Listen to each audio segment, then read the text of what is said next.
جو وینچرز ہیں ان کو ہم حتمی شکل اس سٹیج پہ لا کے رکھیں گے, اور اس سے پہلے جتنی بھی کمپنیز ہیں وہ اپنے سعودی کاؤنٹر پارٹس کے ساتھ اپنی فردر جتنی بھی ان کے جو انڈرسٹینڈنگز ہیں ان کو کلیئر کریں, کیونکہ یہ صرف حتمی طور پہ ایم او یو تو بہت ایک بیسک سی چیز ہوتی ہے کہ جہاں ایک انڈرسٹینڈنگ ہے, فردر اس کی جو ایگریمنٹس ہیں اور جو کمٹمنٹس ہیں ان میں وہ ہمارا پورا ایک سٹرکچر دیکھیں گے, ہم ان کا ہمارے بزنس مین ان کا سٹرکچر دیکھیں گے, فیسیلیٹیشن دیکھیں گے. تو میں انشاءاللہ یہ ضرور کہوں گا کہ جیسے ہماری یہ بزنس کمیونٹیز اپنی یہ ساری ورکنگ کمپلیٹ کریں گے ہم انشاءاللہ آپ کے ساتھ شیئر کریں گے. زاہد فاروق صاحب, یہ اگریمنٹ اگر میں کر رہا ہوتا تو میں بتا دیتا. بزنس کمیونٹی ہے, ہم نے ان کو پورا لیوریج دیا ہوا ہے کہ وہ جیسے جیسے اپنی کمٹمنٹس یا اپنی انڈرسٹینڈنگز ان کے ساتھ کریں گے وہ ہم سے کمیونیکیٹ کریں گے اور انشاءاللہ ہم بتائیں گے. وقت کب آئے گا جو اعلیٰ ترین وقت کہاں کا جی جس میں سائن ہونے ہیں؟ نہیں, انہوں نے نہیں پوچھا یہ. نہیں چلیں دیکھیں اس کی بھی جوائنٹلی اس کا تعین ہو جائے گا اور بہت جلد ہو جائے گا انشاءاللہ. $10 بلین ہیں, جس طرح سعودی عرب میں پیٹروناس ہے, زراعت ہے, باقی شعبے ہیں. آپ لوگوں نے کیا مارک کیے ہیں اب 2 دن سے تقریباً ہو گیا کہ کن کن شعبوں میں آپ کی پسند ہوگی کہ یہ انویسٹمنٹ کی جانے سے؟ جی اچھا, میں اس کے بیک گراؤنڈ میں بھی آپ کو بتاتا چلوں کہ ایسا بھی نہیں ہے کہ ہم اپنی تیاریاں نہیں کر کے بیٹھتے ہیں. عموماً یہی ہے کہ جی لوگ یہ ظاہر بات کرتے ہیں کہ حکومت چلی گئی, حکومت کو پتہ ہی نہیں ہے کہ انہوں نے کرنا کیا ہے. حکومت پاکستان پچھلے 2 ماہ سے ہم نے اپنی ہر ملک کی ایک اسٹریٹجی بنائی ہے کہ وہاں انویسٹمنٹ اپرچونیٹیز ہمارے لیے کیا ہیں اور ہمارے ملک میں ان کے لیے کیا اپرچونیٹیز ہیں. پاکستان نے جو اپنا ایک ہم نے پروفائلنگ جو بنائی ہے, اس پروفائلنگ میں لاجسٹکس, پورٹ فیسیلیٹیشنز, انرجیز میں رینیوبل ہے, ٹرانسمیشن ہے, اسی طرح ہمارا ایگریکلچر کا ایک بہت بڑا کمپوننٹ ہے ان کے ساتھ. اسی کے ساتھ سائنس اینڈ ٹیکنالوجی میں ہمارا ویسٹ واٹر مینجمنٹ کا جو لاہور اور کراچی کو ہم نے ہائی لائٹ کیا ہوا ہے, بڑے شہر ہیں, اس حوالے سے ہے. ساتھ ساتھ جو ہماری پرائیویٹائزیشن کے حوالے سے فائننس سیکٹر میں 1-2 ایسے پروجیکٹس ہیں جن کو ہم نے ان کے ساتھ شیئر کریں گے انشاءاللہ, ان کو آگے بتائیں گے. مائنز اینڈ منرلز کا ایک بہت بڑا پروفائل ہے پاکستان کا, جو کہ سعودیز کے ساتھ باقی ممالک کے ساتھ بھی ہم نے بڑا شیئر کیا, لوگوں نے انٹرسٹ شو کیا ہے. وہ ہم ان کو پچ ہم نے انیشیلی بھی کچھ کیا تھا لیکن ابھی باقاعدہ پراپر انداز میں ان کو بھی ان کے سامنے رکھیں گے. کمیونیکیشن نیٹ ورکنگ کے حوالے سے کچھ ایسے اسٹریٹیجک ہمارے کوریڈورز ہیں جن کے اوپر بہت سارے ممالک کا ایک انٹرسٹ ہم پیدا کرنے کی کوشش کر رہے ہیں کہ سینٹرل ایشیا کی ایکسس جو ہے وہ پاکستان سے منسلک جب ہوگی تو اس کا فائدہ نہ صرف ہمیں ہوگا, سینٹرل ایشین ملک ممالک کو ہوگا, بلکہ دنیا کے ان بڑے لاجسٹک گروپس کا ہوگا جو کہ اس سرمایہ کاری میں آلریڈی ہیں.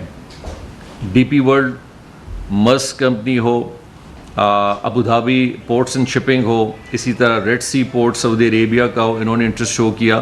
تو ان کو ہم یہ انٹرسٹ الحمدللہ ان 2 مہینوں میں مصدق ملک صاحب نے بڑا اچھا انیشیٹو لیا, سعودی ڈیلیگیشنز کو لیڈ کیا, اس پہ ہم نے لوگوں کو بتایا. الحمدللہ انشاءاللہ یو اے فیکٹر میں بھی ہم وہی کام کر رہے ہیں کہ ان ٹرو پوٹینشیل ایریاز کے اندر ہم ان کے ساتھ یہ ساری شیئرنگ کریں, اور یہ وہ انشاءاللہ پروجیکٹس ہوں گے. دیکھیں پہلے ماضی میں ایک بہت بڑی کمزوری رہی ہے کہ 200 300 پروجیکٹس جو ہیں وہ بس ڈالے جا رہے ہیں, اور ان پروجیکٹس کی نہ کوئی صحیح اہمیت ہے, نہ ان پہ کوئی ورکنگ ہوئی ہے, نہ ان کی کوئی افادیت ہے. اور اسی طرح کمپنیز بھی ہوتے تھے. یہ پہلی دفعہ آپ نے دیکھا ہوگا کہ سعودی عربیہ اور پاکستان کی جو بزنس کمیونٹیز کی انویسٹمنٹ کانفرنس ہوئی, ان میں باقاعدہ پاکستانی جتنی بھی کمپنیز ہیں جن کا آپ کو پتہ چلا ہوگا, ان کا باقاعدہ ہم نے تھورلی ہم ان میں گئے کہ یہ ایسے اسٹیبل اور ریپرزینٹیبل ہماری کمپنیز ہوں جن کو واقعی سعودی کاؤنٹر پارٹ بھی جب چیک کرائیں تو ان کو لگے کہ سنجیدہ لوگ ہیں, سنجیدہ بزنسز ہیں. اور انشاءاللہ اس اسٹیج پہ بھی ہم یہی کر رہے ہیں. تو یہ وہ سیکٹرز ہیں جن پہ ہمارا فوکس ہے, لیکن ساتھ ساتھ ہم اپنے B2B کے کمپوننٹ کو بھی بہت سامنے رکھے ہیں اور انشاءاللہ پرائیویٹائزیشن کو بھی رکھ رہے ہیں. علیم ملک صاحب ایئر وائز. اچھا جامع صاحب یہ بتائیے گا کہ حکومت کی جانب سے ہمیشہ دعوے کی جاتا ہے کہ ہمارا گراؤنڈ ورک ہوم جو ورک تھا وہ بہت اچھا تھا. ہم نے دیکھا ہے کہ جب بھی کوئی ڈیلیگیشن آتا ہے وہ ایگریمنٹس کرتے ہیں, ایم او یوز کرتے ہیں, اس کے بعد بھاڑ ہوتا رہتی ہے. اس سے تو یہی لگتا ہے کہ ہمارے مختلف ممالک کے لیے مختلف سیکٹرز کے کچھ اسپیسیفک بندے ہیں ہی نہیں, ہمارا ورک ہی نہیں ہے. اگر ورک ہوتا تو یقین طور پہ وہ جو معاہدے ہوتے ہیں وہ مٹیریلائز ہو جاتے ہیں.